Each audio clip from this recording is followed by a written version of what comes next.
Bueno, ¿qué tal? Los recibimos de nuevo por hora 60, Puentes de Papel. Vamos todos los miércoles a esta misma hora, de 2:30 a 3:30. Y yo antes de empezar quería hacer alguna aclaración antes del tema de hoy por la emisión anterior, bueno, que lo tuvimos acá a Marcelo Di Marco. En un momento se dio alguna especie, no de discusión, pero sino de definiciones políticas en las que, bueno, estoy bastante en desacuerdo. En el momento no se me ocurrió decirle nada porque al ser un programa de literatura, en donde tratamos de hablar cada vez más de poesía que de literatura, es cierto. Pero bueno, en ese momento no se me ocurrió decir nada porque, bueno, el entrevistado y qué sé yo, pero bueno, justo con esta situación yo lo conozco de hace años a Marcelo, y justo él, cuando en un momento habló sobre el tema de la inmigración en Suecia, etcétera, yo estuve averiguando y después lo estuvimos charlando. Una vez que terminó el programa, esos días estuvimos hablando y bueno. Y él contaba, nada, habla de conceptos que yo no estaba de acuerdo, como la inmigración indiscriminada, que esto y lo otro, y le comentaba que, bueno, que esas personas, la verdad, venían de pasarla muy mal y que, bueno, era una crisis humanitaria que afectaba a todo el continente europeo. Pero, bueno, quería aclararlo porque en ese momento no me salió decir nada y nada, quiero que quede clara mi posición. También esto me inspiró para en algún momento, si quieren ir buscando, ir averiguándolo, de hacer un programa, un poeta palestino que se llama Muhammad Darwish, que precisamente escribe sobre, no es exactamente sobre la situación que está sucediendo en Siria, en todos estos países, situaciones dramáticas, donde Occidente casi se está destripando esas tierras, pero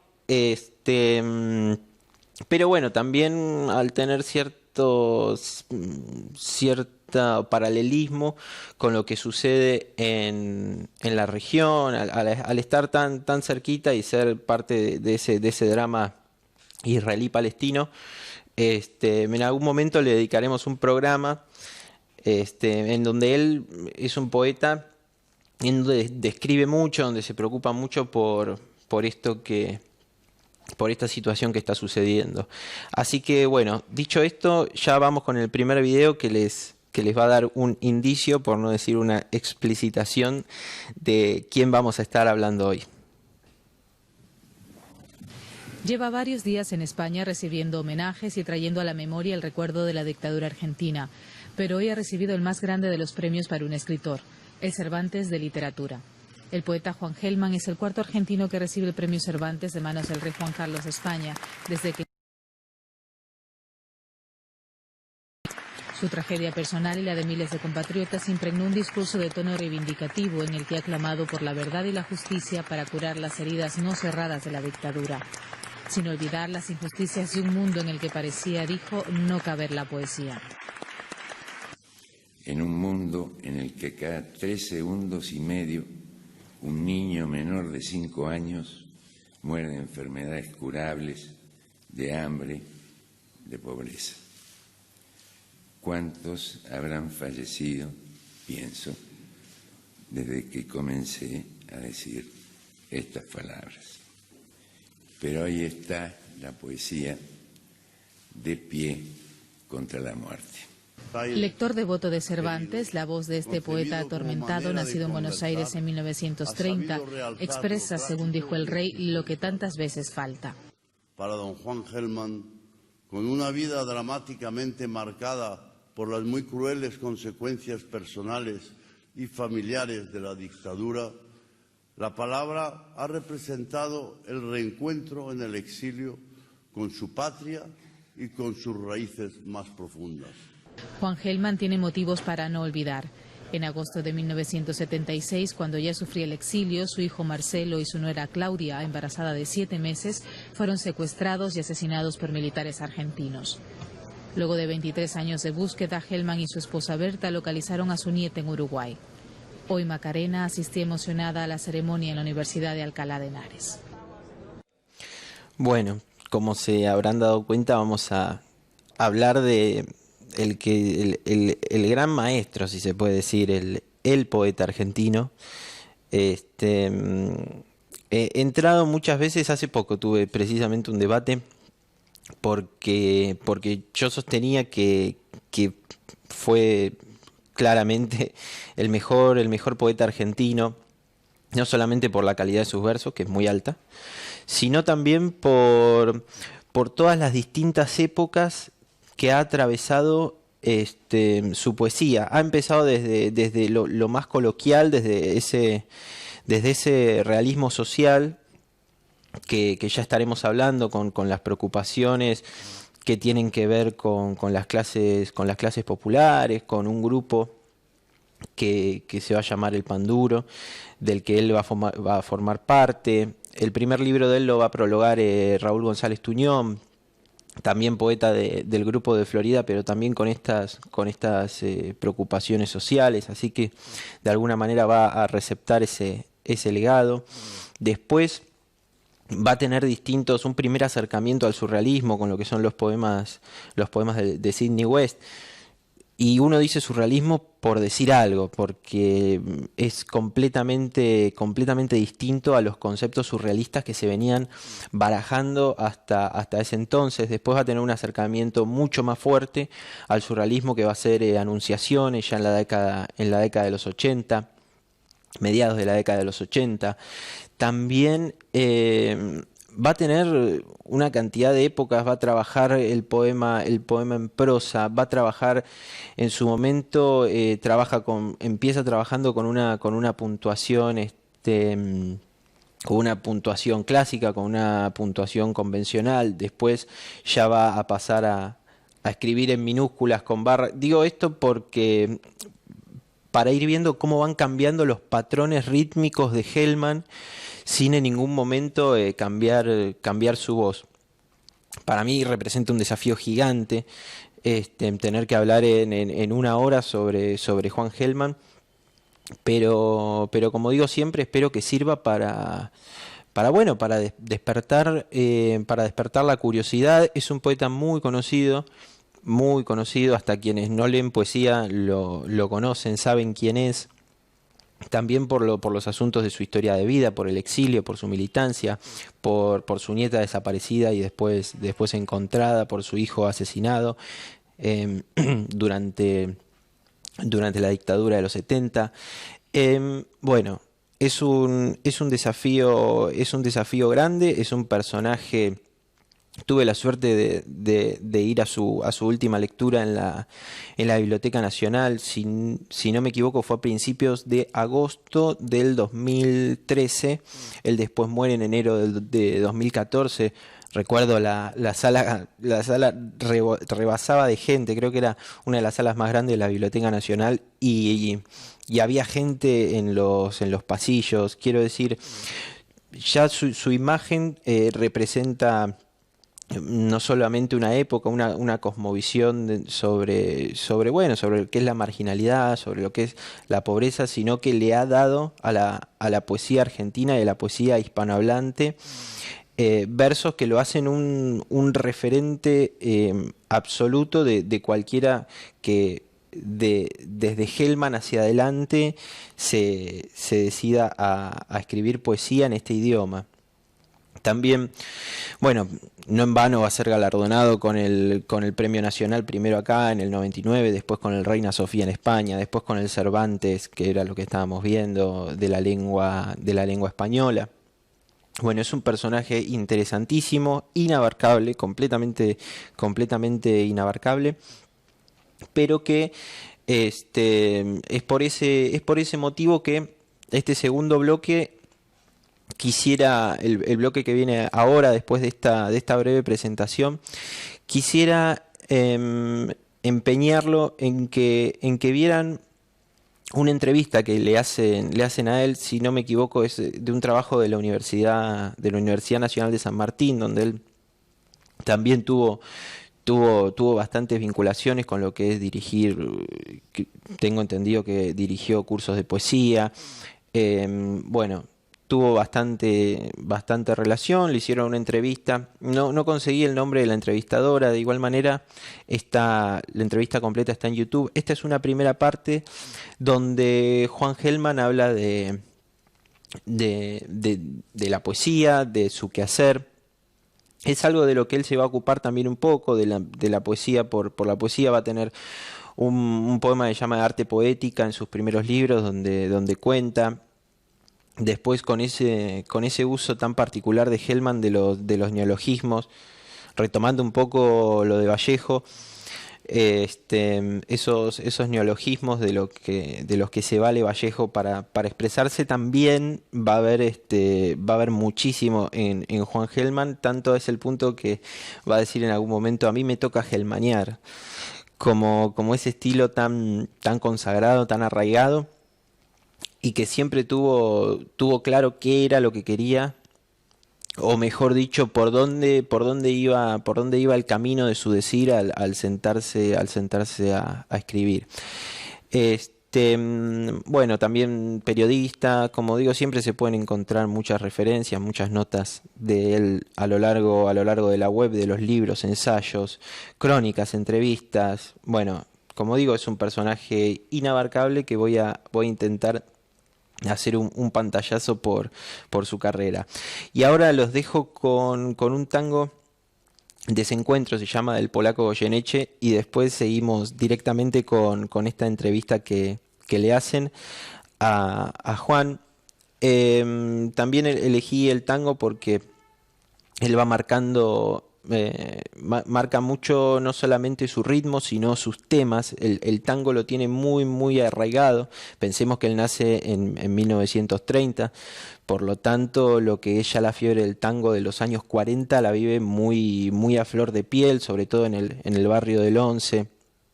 Una vez mi maestro Jorge Bocanera me dijo que él, cuando hablaba con Gelman, le decía: a vos el barrio se te subió a la poesía.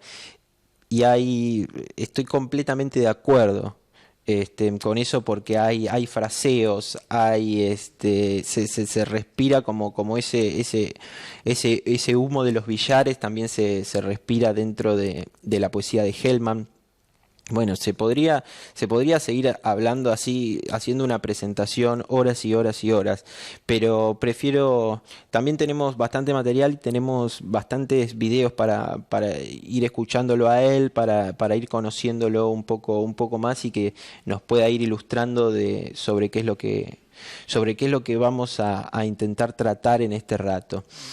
Así que los dejo con Desencuentro, tango del polaco, cantado por el polaco Goyeneche, y después ya directamente pasamos a esta entrevista. Bueno, usted siempre dice que la poesía no es un acto voluntario. ¿Cómo aparece entonces la señora? No, habría que preguntárselo a ella. Aparece cuando quiere, se va cuando quiere. Es así. Solo hay que saber acompañarla, eso.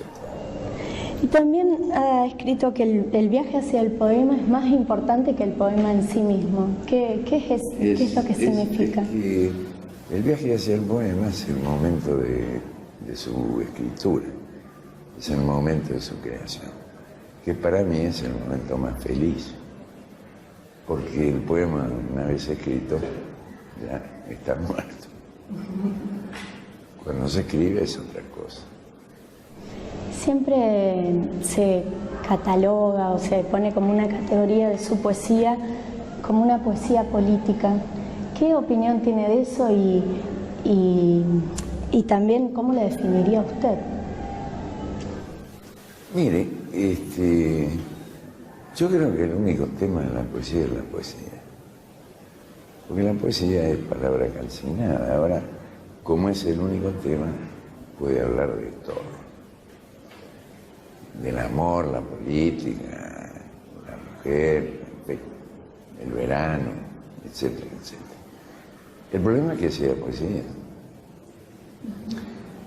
El tema de la poesía política, como se llama, ha creado muchos equívocos. Pero si entendemos por poesía política aquella que toca asuntos que hace a la poesía política, a la política o a la sociedad, hay que decir que esto viene sucediendo hace, no sé, por ejemplo, si toma Arquíloco, hace 27, 28 siglos atrás, él escribió unos poemas pacifistas buenísimos y sabía de lo que estaba hablando, porque él había sido mercenario y había peleado en varias guerras griegas. Bueno, poesía política a lo largo de todos los tiempos. Si se entiende como poesía política esos asuntos.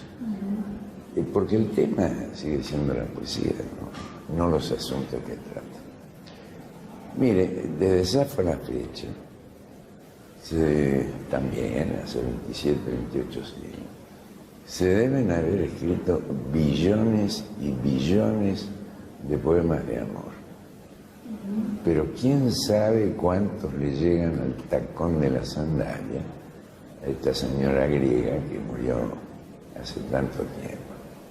Es decir, la cuestión no es de qué habla el poema, la cuestión es qué dice el poema, que eso es otra cosa. Y siendo que es tan prolífica la creación de la poesía, me quedó un recuerdo cuando usted recibe el premio Cervantes y dice esto es un doble premio o algo así, no lo sé exactamente, porque es un premio a la poesía. ¿Usted cree que es un género que está como relegado en relación a otros? Bueno, sí, es evidente, hay grandes editoriales que no tienen ni un solo libro de poesía en su catálogo. Afortunadamente, en algunos países nuestros proliferan las editoriales pequeñas que se ocupan de llenar el vacío. Pero raro que la poesía sea un bestseller. Y a los grandes grupos editoriales solo le interesan los bestsellers. De manera que esa es la situación.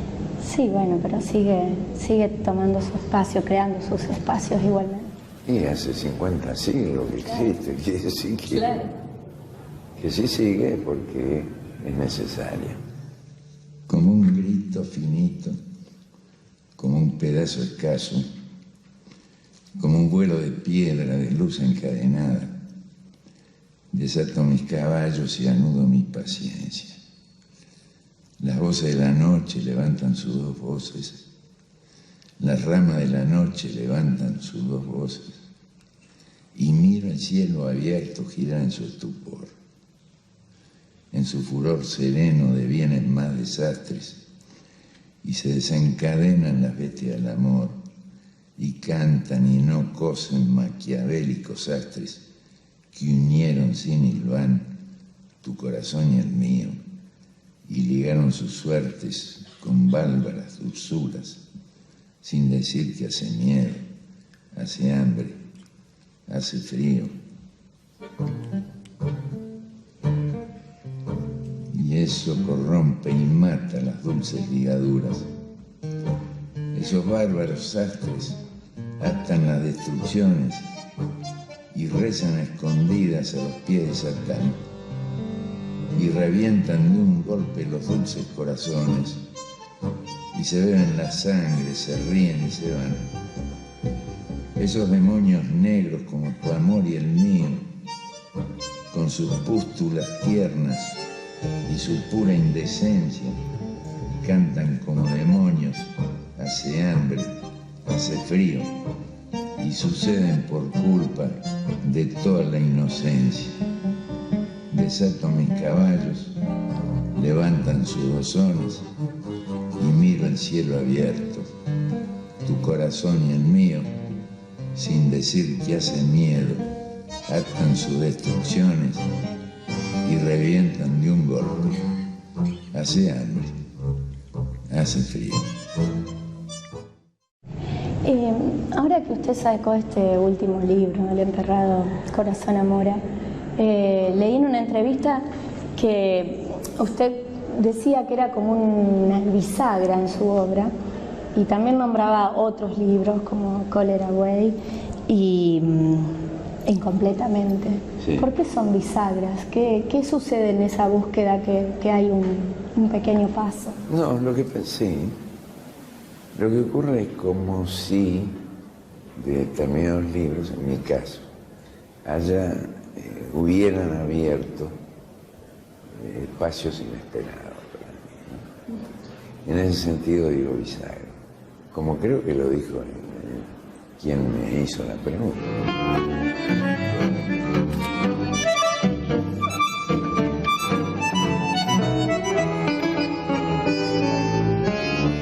Bueno, en esto de abrir nuevos panoramas de lo que usted me decía recién, su mirada poética se va renovando todo el tiempo. ¿Cómo es esa búsqueda incesante, constante?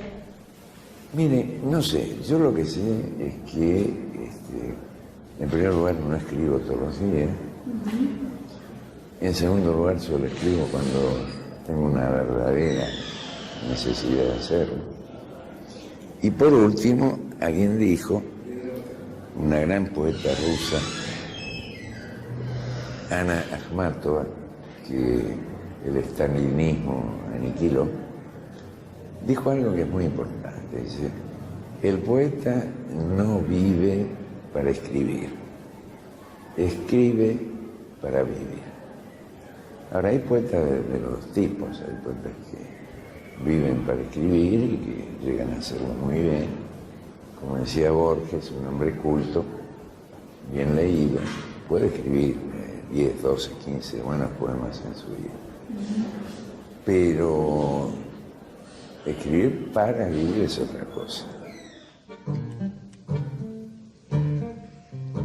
Y eso corrompe y mata las dulces ligaduras. Esos bárbaros sastres atan las destrucciones y rezan a escondidas a los pies de Satán, y revientan de un golpe los dulces corazones, y se beben la sangre, se ríen y se van. Esos demonios negros como tu amor y el mío, con sus pústulas tiernas y su pura indecencia, cantan como demonios, hace hambre, hace frío, y suceden por culpa de toda la inocencia. Desato mis caballos, levantan sus dozones y miro el cielo abierto, tu corazón y el mío, sin decir que hace miedo, atan sus destrucciones y revientan de un golpe. Hace hambre, hace frío. Bueno, estábamos viendo un poco de esta entrevista también para conocer el trato que tenía, ¿no? Un trato tan afable, tan descontracturado, como se dice ahora, de alguna manera tan informal. Y la preocupación por los, si se puede decir, por los poetas y no solo por los poetas, por los jóvenes en general. Por lo que me han contado, yo no tuve la oportunidad de conocerlo, pero por lo que me han contado, siempre se ha interesado por la juventud, por las distintas movidas, pensamientos. También hay alguna entrevista donde habla bien de lo que son las editoriales pequeñas, los festivales que se hacen a lo largo de los distintos países, los festivales de poesía. Así que, bueno, para ir entrando un poco en el personaje y bueno, para esta tarea inabarcable, pero trataremos de hacerlo. También traje algunos apuntes, sobre todo para hablar de este bloque. Lo quiero dedicar al Hellman más coloquial, al hombre que surge con estas preocupaciones, con este realismo social. A veces su primera poesía me hace acordar un poco al cine de Ken Loach, un un director inglés que lo que trata no es de describir bien en carne viva todas las distintas injusticias sociales o los distintos pesares por los que va pasando la clase obrera. Él, recordemos que, como decía, está muy vinculado con lo que es el barrio, con lo que es su lugar natal, un hincha de Atlanta, que él le escuché decir a alguien, no recuerdo quién, pero le escuché decir que el mejor premio que le habían dado es ponerle Juan Gelman a la biblioteca del Club Atlanta. Hay distintas perlitas y distintas anécdotas que lo van distinguiendo, que van de alguna manera conformando el personaje, y el personaje un poco a veces hace a la poesía, sobre todo Juan Gelman. La poesía se vale en general, si es buena se vale por sí misma, pero puede llegar a enriquecer a esa poesía el contexto en que fue escrita, por quién fue escrita, qué es lo que ha vivido ese personaje. Entonces tenemos a un primer Juan Gelman egresado del histórico Colegio Nacional de Buenos Aires, con mucha relación con los billares, gran jugador de billar, me han dicho, y es en este contexto, en una pequeña movida de poesía con estas inquietudes políticas, inquietudes artísticas, literarias, en donde él va a publicar sus primeros libros. También hay una anécdota que también la escuché en una entrevista, donde él cuenta, su familia desciende de la inmigración rusa. Si no me equivoco, es dentro de lo que fue la Revolución de Octubre en Rusia, etcétera. Vinieron para acá. Y él en un principio no hablaba ruso, él después va a ser políglota, traductor de la UNESCO, pero en un principio no hablaba ruso, y su hermano le leía poemas de... No me quiero equivocar, pero estoy casi seguro que eran poemas de Mayakovsky en el idioma original, y él decía que se quedaba como sorprendido con esos... con esos sonidos, con la musicalidad que tenía el poema en ruso. Él después también va a incursionar con algún libro en sefardí, como una necesidad expresiva. Bueno, ya más por delante hablaremos de esto. Hay una anécdota para empezar ya con la lectura de poemas, que los tengo en el celular, porque en general trato de tener bastantes, si bien tengo las obras que le editó, si no me equivoco, se lo publicó Seix Barral, las obras completas en 2 tomos enormes. También trato de tenerlo en el celular, en alguna página de internet, porque siempre es un autor que trae eso, ¿no? Como la vuelta a estudiarlo, y en distintas épocas del poeta, se puede decir, o de la vida en sí mismo, va hablando de diferente manera, va hablando con diferentes libros.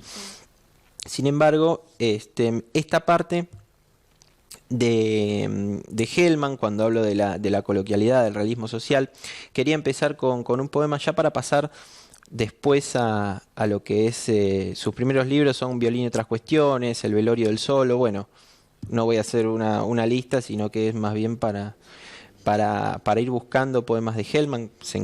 Por supuesto, se encuentran bastante simples en la red, pero este poema de esa época quería empezarlo porque hay una anécdota con el que él tiene con el subcomandante Marcos. Le hace una entrevista que también se encuentra por internet.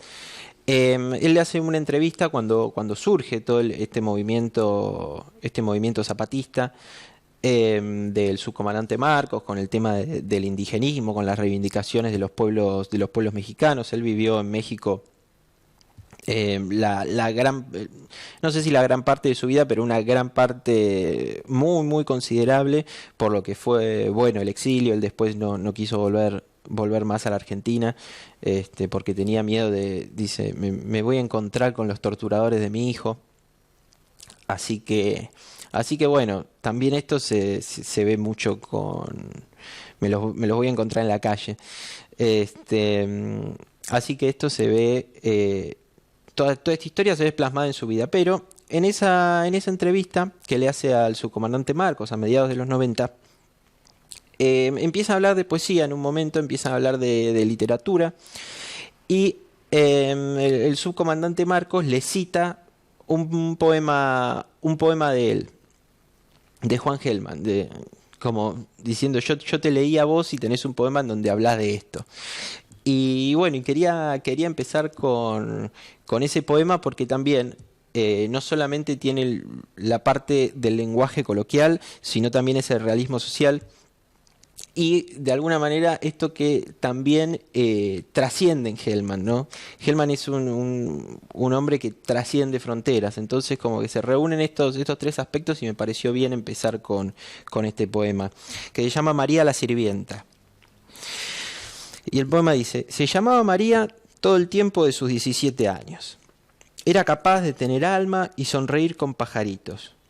Pero lo importante fue que en la valija le encontraron un niño muerto de 3 días envuelto en diarios de la casa.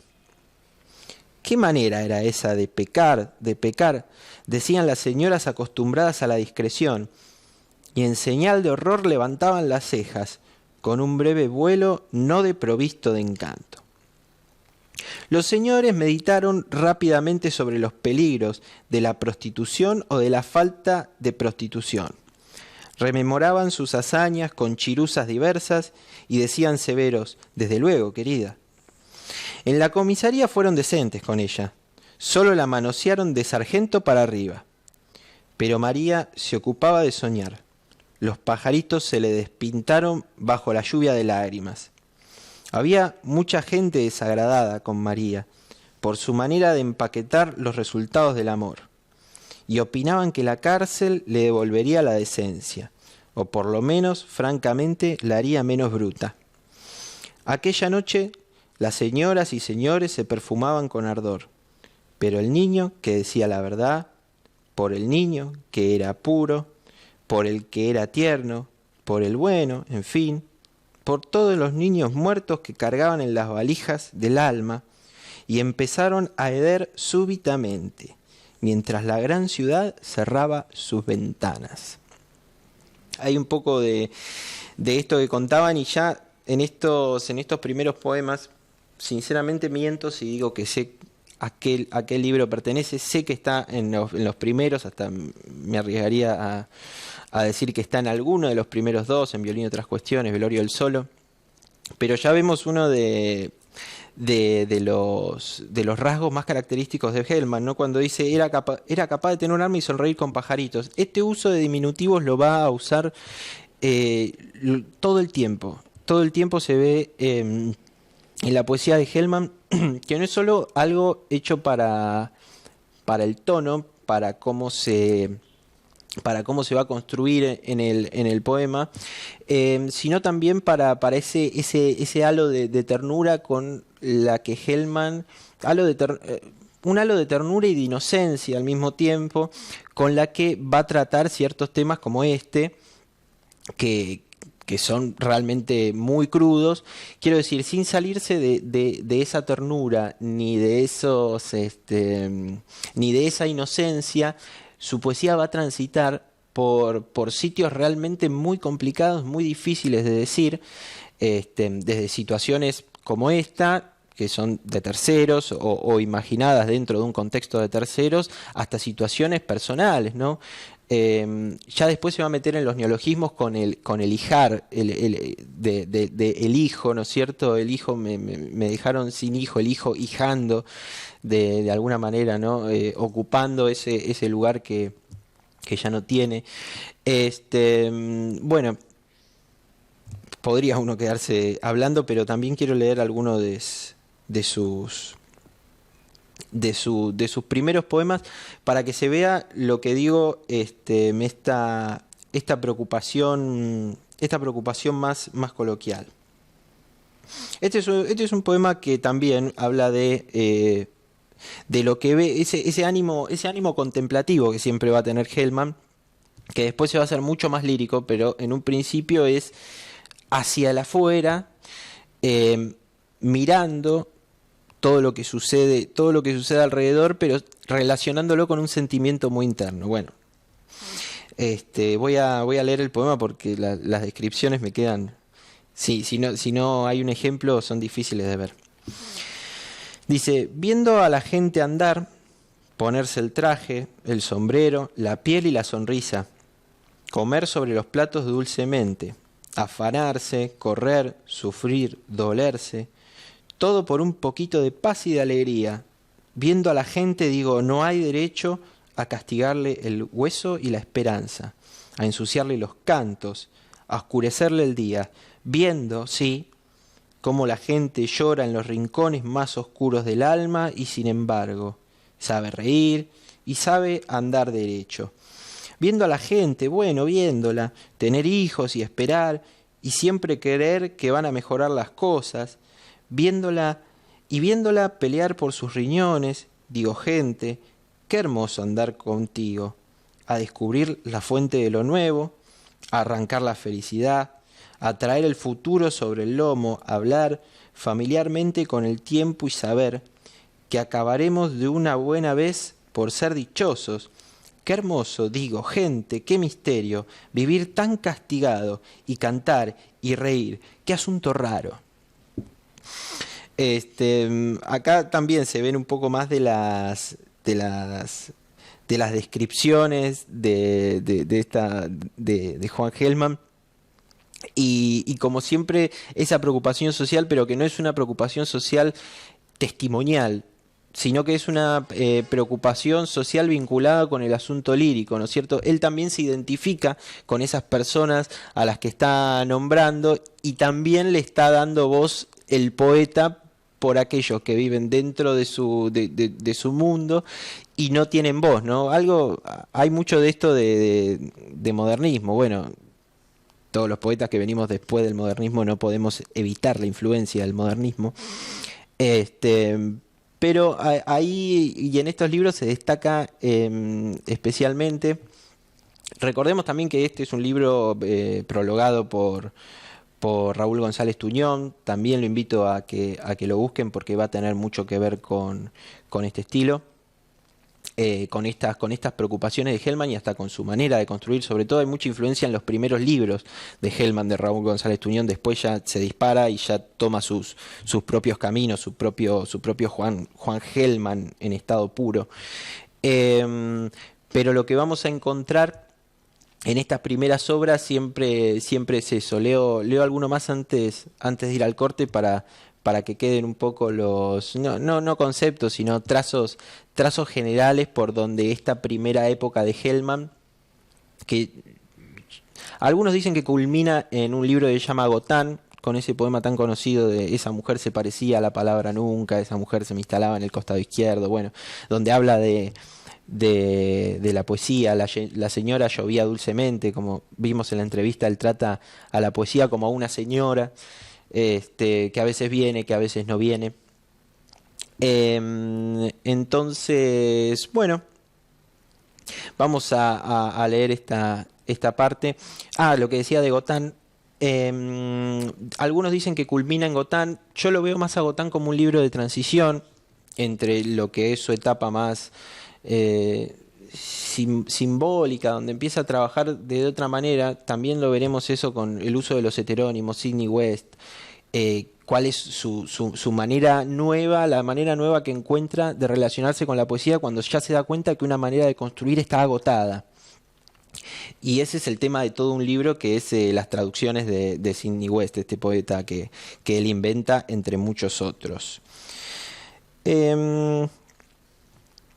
Quiero terminar entonces con otro poema de Velorio del Solo, donde dice: porque existen las plazas y los pájaros y las muchachas y los perros y los árboles, la gente, los aguanes, porque existen los Juanes preocupados porque la nena tiene fiebre o le salen los dientitos. La mujer suele decir, cuando te aumenten el sueldo, y suele estar en el mercado contando las monedas y contándose la vida a tropezones. ¿Qué cuestión? Si estas cosas existen, si es que están golpeándote y pegando a tu sordera, quizás te calles o te vayas, o te dediques al sueño, a la morfina, quizás te vayas, sí, o tomes vino sobre el estaño, cálido de codos, posiblemente existas de ese modo, pálido, flaco, tropezándote a cada rato con tu pantalón y tu camisa rota de ilusiones, y tu ilusión tan rota de camisas, quizás te escapes con la madrugada, tibia aún en tus ojos, para ir a la muerte y a la muerte, bajo otros cielos, sobre ajenos patios, entre otras voces, caras, infelices, para que digan, se murió, eso es todo, siempre eso es todo, se murió. Que encuentren un peine roto en tu bolsillo, cartas, y eso es todo. ¿Eso es todo? ¿Qué cuestión? Y bueno, y después de este poema también los quiero dejar con este tanguito del polaco, que lo canta el polaco Goyeneche, pero que también ha sido versionado infinitas veces, por Gardel, entre otros, que tiene un poco que ver con esta preocupación social, que la influencia del tango en estos versos es absoluta, ¿no es cierto? El tema de el desencanto. También hay un rasgo en la poesía de Hellman que es un humor, siempre tiene una cuotita de humor un poco hasta cínico a veces, una cuetita de humor cínico, sutil, que da ese aspecto, ¿no? Que ya no es como los otros poetas que vimos, por ejemplo en Vallejo, el tema de la redención, sino que es una mirada un poco escéptica de la realidad y que juega un poco con eso. Así que para no extenderme más, que todavía queda bastante Juan Hellman, ya vamos al corte y volvemos enseguida con los poemas de Sidney West y el Juan Hellman que viene, el quiebre en la poesía de Juan Hellman, que bueno, es el fallecimiento de su hijo.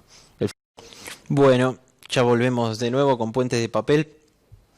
Acá por hora 60 estábamos escuchando al polaco Goyeneche con Gira, una canción, un tanguito para vincularlo con lo que es la obra y el sentir que se respira detrás de los versos de Juan Hellman, quien es el personaje de hoy.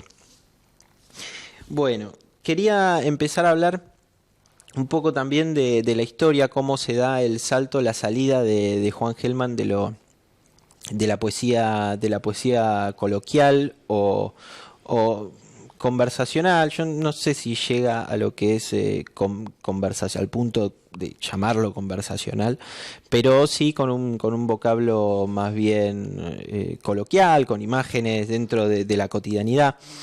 Pero él después va a dar un gran salto que en ningún momento se detuvo, desde mi punto de vista, que es con los poemas de Sidney West. Él llega un momento en que encuentra agotado esta manera de expresarlo. Otro comentario que una vez le escuché a mi maestro, a Jorge Bocanera, fue que lo coloquial le empieza a quedar chico. Y sí, de alguna manera, absolutamente, le empieza a quedar chico. Además, había tenido mucho éxito Gotán. Aquel libro había tenido un gran éxito dentro de la crítica, dentro del ambiente literario de ese momento. Entonces, lo que hace él para poder de alguna forma empezar a salir un poco de ese registro, inventa a un poeta, entre muchos, va a tener varios heterónimos, como el gran Fernando Pessoa. Ya alguna vez estaremos hablando del poeta portugués. Él va a tener varios heterónimos que van a ser distintos vehículos expresivos, porque dentro de esos heterónimos, cada heterónimo va a tener una forma particular de expresarse, va a tener sus propias preocupaciones. Está muy tomado de Pessoa. Si se me pide opinión, para mí está muy, muy tomado de Pessoa.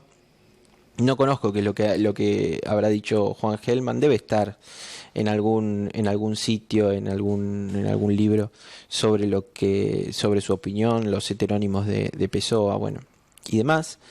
Entonces él da el gran salto con Sidney West. Este poeta, nacido en el pueblo ficticio, es un poeta norteamericano, nacido en Melody Spring. Le va a dar la posibilidad a Gelman de salirse de ese primer gelmaniar, como decía él, y verse dentro de un concepto con una libertad artística mayor para desarrollar los versos y lo que tiene para decir.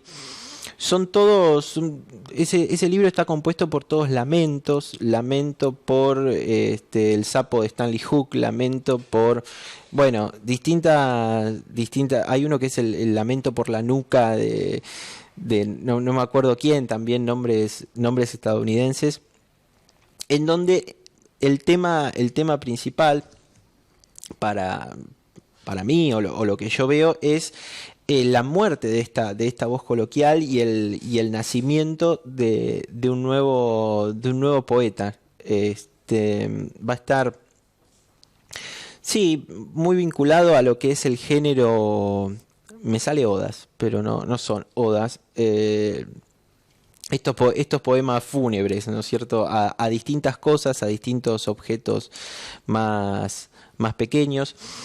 Esto va a ser a largo a principios de la década del 70. Después él tenía ya en ese momento una militancia, un compromiso político dentro de las agrupaciones armadas de esa época, junto también con su hijo. Y al mismo tiempo, después en el año 1900, si no me equivoco, en 1976, va a sufrir con el advenimiento del golpe militar, el secuestro y muerte de su hijo. Hecho que también va a marcar su poesía, porque al mismo tiempo de que él tiene que irse al exilio con un hijo muerto, con una nieta desaparecida, también dentro de ese momento va a morir su madre. No podemos leer todo el poema porque es un poema muy muy largo. Salió un formato librito acá con La Vuelta de la Democracia en su momento, que es un poema a la madre, está en todos lados, en donde él no podía volver porque tenía un pedido de captura clandestino, se puede decir. Entonces, bueno, esta muerte del hijo va a marcar también su poesía. O sea, ya tenemos como esas dos etapas. Primero la muerte de la voz coloquial en Gelman, y sumado a eso va a aparecer la muerte de su hijo, el exilio y el gran desencanto de ver a sus compañeros de militancia muertos, lo terrible del exilio. Bueno, después de esto viene una pequeña lectura donde él habla.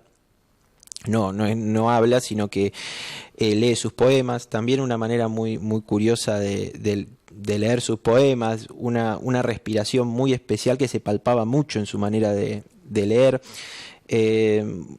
Bueno, lo dejo acá porque me quedo sin tiempo, pero se podría hablar, siempre digo, días y días y días de Gelman, se podría debatir mucho, pero quería leer, antes de dejarlos a solas con Gelman, quería leer un pequeño poema de Sidney West, la parte ya política o sufrida.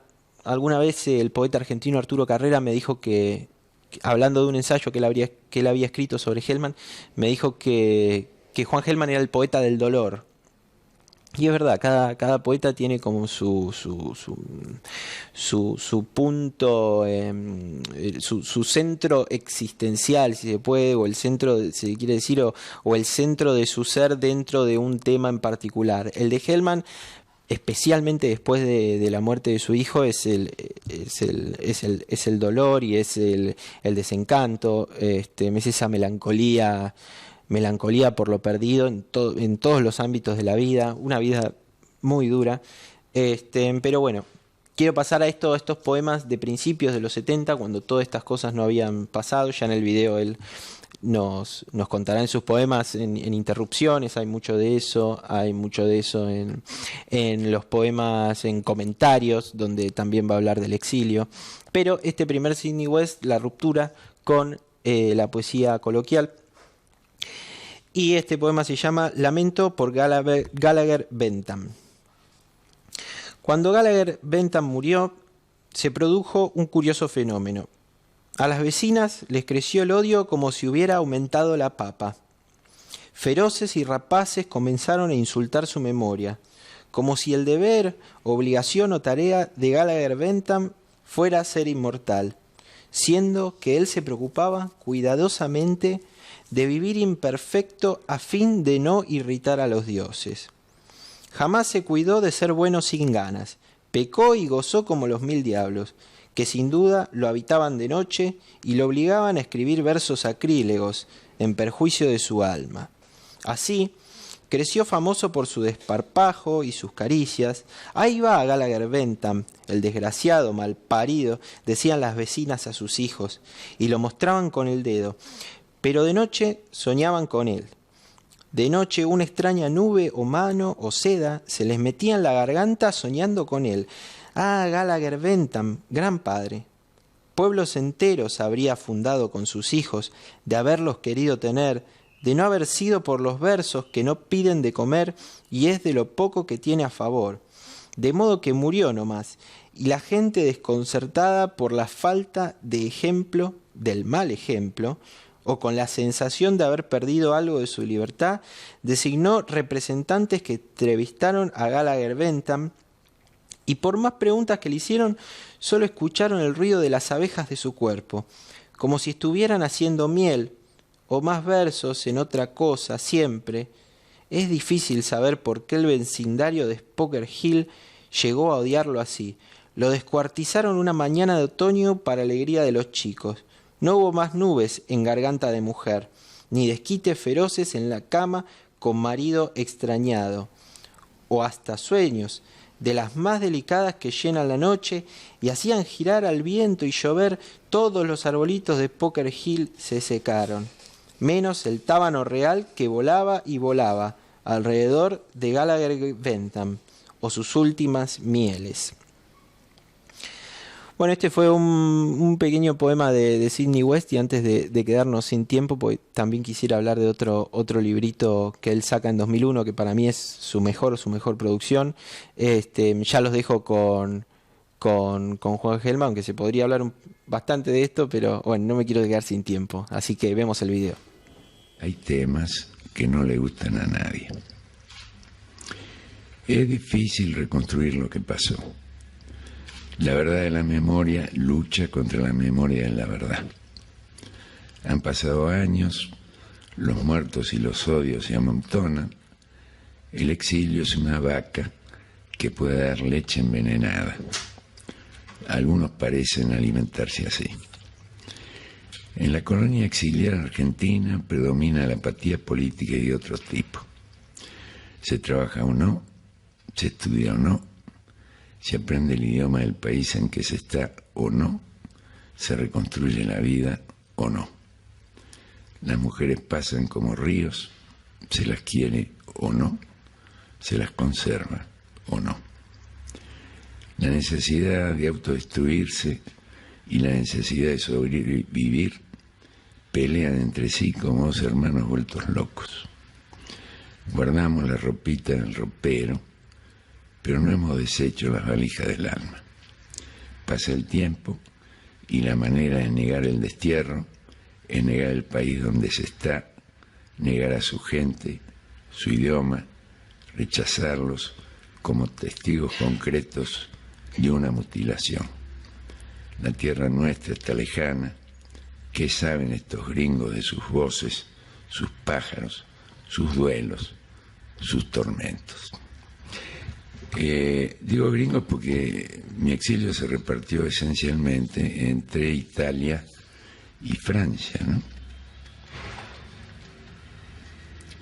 En España pasé un par de meses nomás. Yo no me voy a avergonzar Extraño la callecita donde mataron a mi perro y yo lloré junto a su muerte. Y estoy pegado al empedrado con sangre donde mi perro se murió. Existo todavía a partir de eso. Existo de eso. Soy eso.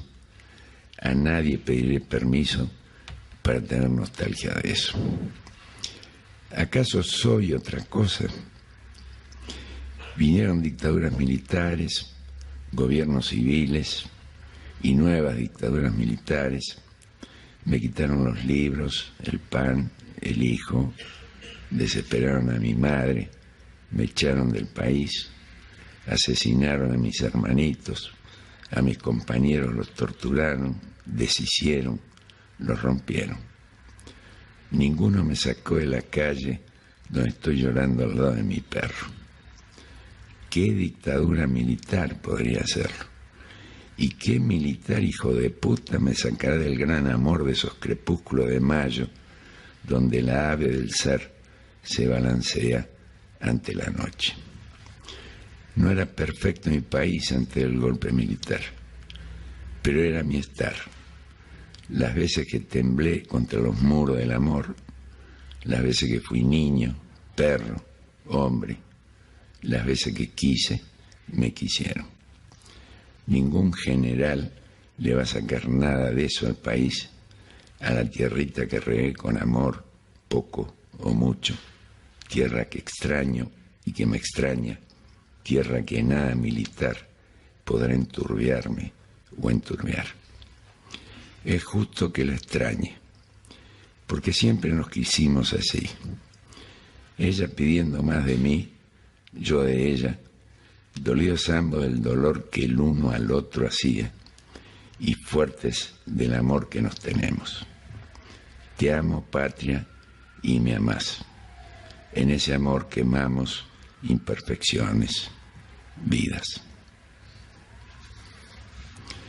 Hay temas. Bueno, estamos ya en el último bloque de Puentes de Papel. Estábamos escuchando a Juan Gelman con poemas de su libro Interrupciones. Son 2 libros, Interrupciones 1, Interrupciones 2. Pero para poder ver un poco el avance y las distintas mutaciones que va a tener Gelman, también va a escribir va a escribir un libro en otra lengua, que es el sefardí, donde de alguna forma es bello por lo trágico, porque por un lado es increíble que uno pueda ver eso y darse cuenta que no hay ningún esnovismo detrás de eso. Hay realmente una necesidad de expresarse, y la parte trágica es la expresión de ese dolor que ya no alcanza un idioma, ¿no? Como que trasciende a distintos idiomas todo eso que lleva Juan Gelman. Antes de despedirme, estoy un poco pasado con el horario, pero fue difícil realmente tratar de hacer este vuelo turístico por el personaje y la figura y la obra de Juan Gelman. Quería dedicarme al libro que considero lo mejor de su producción, que es un libro publicado en el 2001 que se llama Valer la Pena, en donde regresa a una puntuación convencional, pero ya desde una manera completamente distinta a cómo va a ser a cómo eran sus primeros esos primeros libros. Hay una exquisitez absoluta en el ritmo, en la pausa, en el tono. En cuanto a recursos de poesía, es impresionante cómo ensambla metáfora, imagen, expresión, coloquialidad. Es realmente, si pueden leer ese libro, valer la pena. Es el mejor, desde mi punto de vista, que ha escrito Juan Gelman. Y además también aborda distintos temas, aborda el amor, aborda la muerte, aborda el asesinato de su hijo. Es un libro que escribió, él lo dedica al principio a la Fundación Guggenheim de Nueva York, porque si no entiendo mal, le fue otorgada una beca para escribir, y dentro de ese tiempo en el que él pudo dedicarse plenamente a escribir por el otorgamiento de esa beca, salió como fruto este libro. Así que quiero leer unos 2-3 poemas de valer la pena, y bueno, de lo mejor de Juan Gelman para mí. Este poema se llama Ojalá. Lo que se emposa aquí es más duro que la recordación. Es una piedra en los sentimientos que se alejan curvados. Necesito que la tos sea alegre, pero ella viene de la esquina donde se cruzan el pasado y la conciencia del pasado. El lamento tiene máscaras, posibles e imposibles, y yo estoy en el tono que somos, balbuceantes. Es hora de preguntar quién soy, ahora que el alma está serena y no ocupa la materia confusa de una puerta cerrada. Los dolores tendrían que transformarse en nudos. Así los desharía en sociedad con los cipreses de Génova. Son marcas. El otoño abre portones en la paciente soledad. Ruedas. Una nena sentada en el piso llora con una mano sobre sus ojos. Los cierra para ver lo que estaba viendo. ¿Acaso no miraba jardines, no los pájaros de su boca nueva que alrededor de su habla mueven las horas, las desdichas, los miedos? Ella llora con una rueda en la garganta, que gira contra el deseo y con restos de oscuras órdenes.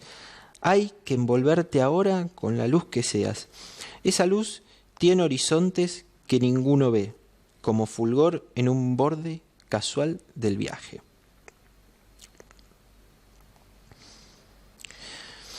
Paisajes. Los deseos flamean como banderolas cosidas al costado. Es así. La agitación de la belleza come a deshora, y no hay pacto para su pasión. Me levanto de noche para ver la ligereza del abismo que mis pies abren. El danzón dañado por la inversión ambiental. Los hechos hunden clavos fríos en las certezas. ¿De dónde viene este saber que destruye su consuelo? Hay que leer las reglas del espanto en una ciudad con sol, pero las ciudades aplastan al sol. Las pérdidas se cansan del cuerpo, no se engañan. Bueno, terminando con estos 3 poemas de valer la pena, me despido. Diciendo, hablando de la grandeza que tuvo para la poesía argentina el nombre, los versos, la figura de Juan Gelman, abriendo un poco las posibilidades para no quedarse en la nostalgia. Ya falleció en enero de 2014, pero para no quedarse, digamos, para no quedarse en la melancolía solamente de recordarlo y de leer sus versos y de releerlo, también es importante pensar en todas las puertas que abrió dentro de distintas corrientes de la poesía, en todas las que él trabajó y en todo lo que va a ser su legado, en todo lo que ya es su legado, para los que quieran hacer versos y para los que piensen en poesía hoy. Y me parece que dentro de todos los tiempos, como decir poesía argentina, a uno se le viene el nombre de Girondo, se le vienen, bueno, todos estos distintos nombres. El de Gelman va a venir, me parece que siempre.